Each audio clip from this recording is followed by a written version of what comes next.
Welcome into NFL Daily, presented today by Manscaped. I am Tom Downey, here to break down everything going on around the NFL. There is a lot going on, and we appreciate Manscaped being today's presenting sponsor. Manscaped.com/chat gets you 20% off and free shipping.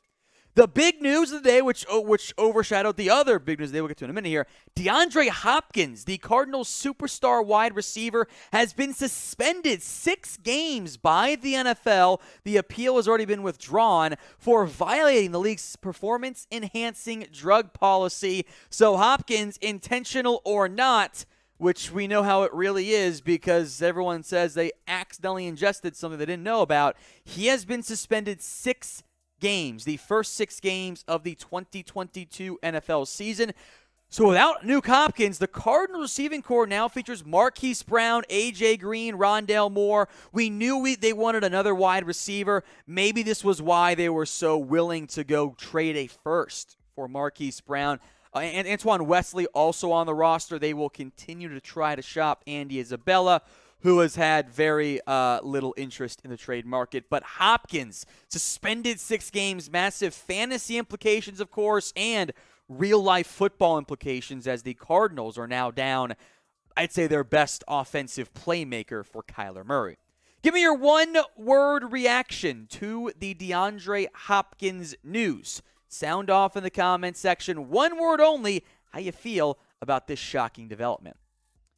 The other news that happened earlier this morning, we now know the contract details of it as well. Tyrann Mathieu, the Honey Badgers, going home back to the New Orleans Saints. There is still some final contract language to finish up, but the deal was a 3-year, $33 million contract with $18 million guaranteed. So $11 million per year for Mathieu, more than what I thought he was going to be able to end up getting in the end. That's a big-time contract for Mathieu, for the Saints. There might be some void years tacked on there to keep that cap hit even lower than normal. But Mathieu is heading to the New Orleans Saints, $18 million guaranteed. We are at this stage, by the way, folks, at the point where signings do not impact the comp pick formula, even though it'll get eventually signed tomorrow.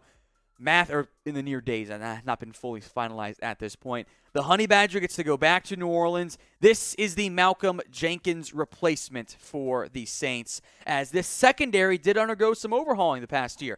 Tyrann Mathieu, Marcus May, those two are in. Malcolm Jenkins, Marcus Williams are out. It's a Marcus and a Mathieu instead of a Malcolm there or a May instead of Williams, I should say.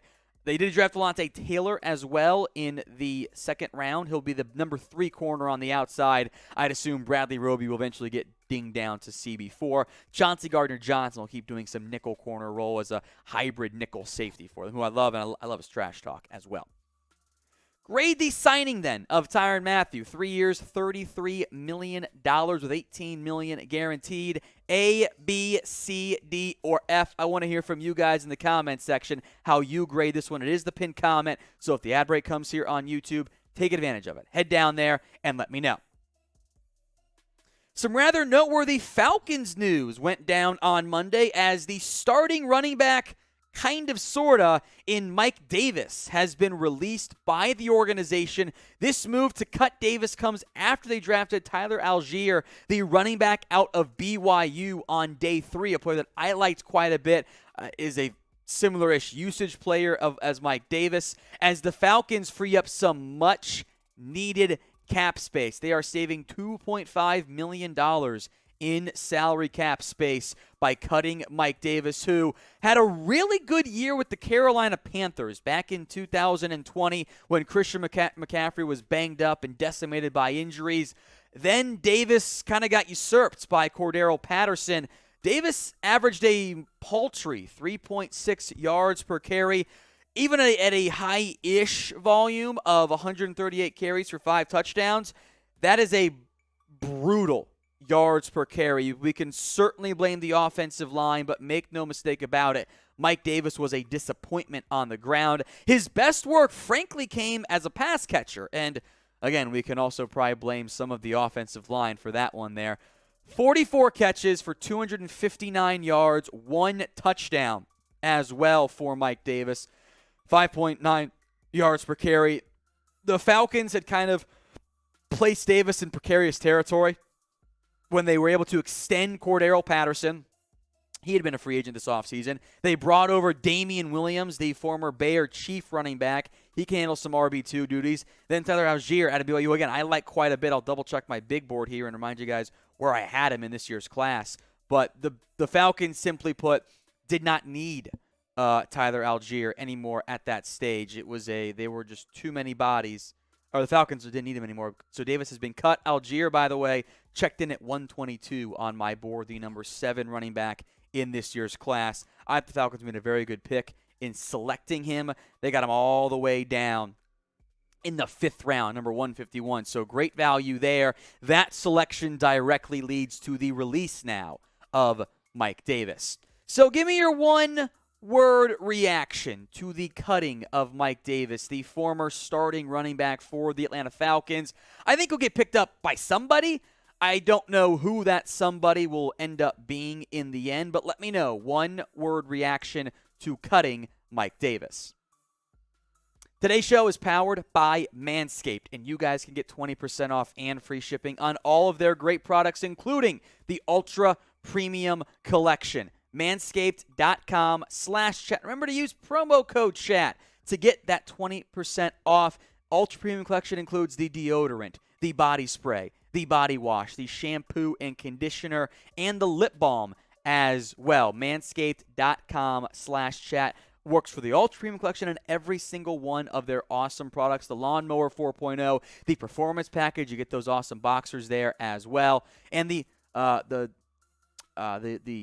Weed Whacker and also the nail trimmers are the best ones I've ever had in my life. They make it a lot easier because they actually work well. I feel like some of the other ones are, maybe I just use crappy ones and they just don't work at all. Manscapes are awesome. So get yours today. Manscaped.com/chat. Promo code CHAT is in the comment section and in the description. Let's move to Julio Jones and his future in the NFL. One of the best free agents left. And the rumors and the buzz and the whispers have been rather quiet around the player that was pretty much a consensus number 1, number 2, number 3 overall receiver in the entire NFL. And I think we do understand a big portion of that in the end. That is because Julio is not the player he was in his prime. The Falcons, by the way, in that trade, unquestionably won it. They acquired a 2nd-round pick for Julio Jones, and Julio lasted a singular season with the Tennessee Titans. And the numbers, by the way, very much began to regress. That pick, I believe, is one that became Troy Anderson for Atlanta, the linebacker from Montana State. 31 catches for 434 yards. You can add up the past 2 years from Julio Jones, 82 catches, barely topped 1,100 yards and 4 scores. That is less than what most of Julio Jones' career production has been. That was a colossal disappointment for the Tennessee Titans. And now he's a free agent, and the big questions are wondering, where does Julio go now? What team does he end up with? So who will sign Julio Jones? I want you guys to shoot your shot, make your predictions. I'm going to make some of my own. I got 5 teams to kind of keep an eye out for that I think could make sense. But I want to hear from you first. Who will sign Julio Jones? Let me know right now in the comments section. Let's begin with the Baltimore Ravens. They, of course, trade away Marquise Brown. Unfortunately for them, they didn't really address that replacement. They need an outside guy. You've got players like Devin Duvernay, James Prochet, who can handle your slot work there. They signed a couple UDFAs, but their number 3 right now is Devin Duvernay? I mean, I think it's probably their number 2, actually. So things are thin on that standpoint there. The New England Patriots are next up here. Yes, they did spend to much of the confusion of producer Jack, a 2nd-round pick on Tyquan Thornton and have Devontae Parker. They are seemingly always linked to Julio Jones. The Indianapolis Colts next up here. Yes, they signed Alec Pierce to be a outside vertical threat, a 2nd-round pick drafted Alec Pierce out of Cincinnati. I like Julio Jones quite a bit because of the presence of Matt Ryan. Doesn't that make a lot of sense to pair Julio up and Matt Ryan and see if those two can capture the magic that they once had? A constantly linked to Julio Jones team, the San Francisco 49ers, especially in light of the Deebo Samuel rumors, which I don't think he's getting dealt, but they aren't really going away from that standpoint there. Jawan Jennings, Brandon Ayuk, and now Danny Gray also on the roster. But Shanahan, Julio, we know for a fact that duo has worked really, really well in the past. And finally, my wild, dark horse, crazy idea. What about the Atlanta Falcons? And bear with me as I explain this here, because the Falcons, yes, they drafted Drake London in round 1. That was awesome. They did not add anybody else in free agency at the receiver spot, in the draft at the receiver spot. Right now, their starters are Drake London at one outside spot, Olamide Zaccheaus in the slot, and Auden Tate, Darrell Hodge, Damiere Byrd, Frank Darby. It's still a bad receiving core in Atlanta, even for a team that's going to use a lot of 2 tight end sets with Kyle Pitts and Anthony Firkser. So if I were the Falcons, as long as the Julio Falcons relationship hasn't been nuked to the earth, which, maybe it has been, but in terms of Julio getting volume targets, Atlanta's one of the teams that needs a receiver the most, more than anybody. So I don't hate that idea all that much. We will have in a little bit here on Chat Sports the top NFL free agents left. That video will be out Tuesday. So if you haven't already, subscribe. YouTube.com/ChatSportsTV. Let's talk trade rumors now. Baker Mayfield, the Browns quarterback. I was coming off the Falcons conversation there. Excuse me. The trade rumors are not done with Baker Mayfield. The Browns and Panthers had talks, and those talks inevitably fell apart, due in large part to Baker's contract. $18.8 million is a little bit on the high side, which makes things tricky from that standpoint. Now, Baker is coming off a bit of a down year, and by a bit, I mean a lot of a down year from that standpoint. 60.5%, 3,000 yards, 17 touchdowns. Where do you guys think Baker ends up playing this year? Because it's not going to be in Cleveland as a player. Maybe he's stuck in Cleveland, but I feel like they would rather pay $17 million and get a draft pick than pay $18 million and get nothing. Like, that makes a lot more sense for Cleveland.